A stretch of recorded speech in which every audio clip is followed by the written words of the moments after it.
इमरान रियाज खान साहब पर फायरिंग हुई है, उनके गार्ड शदीद ज़ख्मी हो गए हैं। क्या उनको गिरफ्तार कर लिया गया है?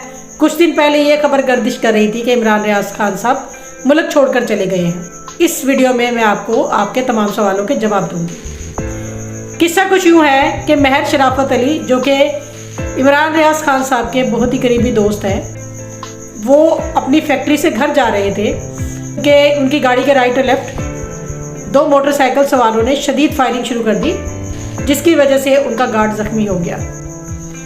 तो इसमें इमरान रियाज साहब का ताल्लुक ऐसे बनता है कि इमरान रियाज खान साहब के वो बहुत ही गहरे और पक्के दोस्त हैं और इमरान रियाज खान साहब ज़्यादातर उन्हीं के साथ ट्रैवल करते हैं और उन्हीं के साथ होते हैं। आज बाई चांस इमरान रियाज खान साहब उनके साथ नहीं थे, जिसकी वजह से उनकी लाइफ सेफ हो गई।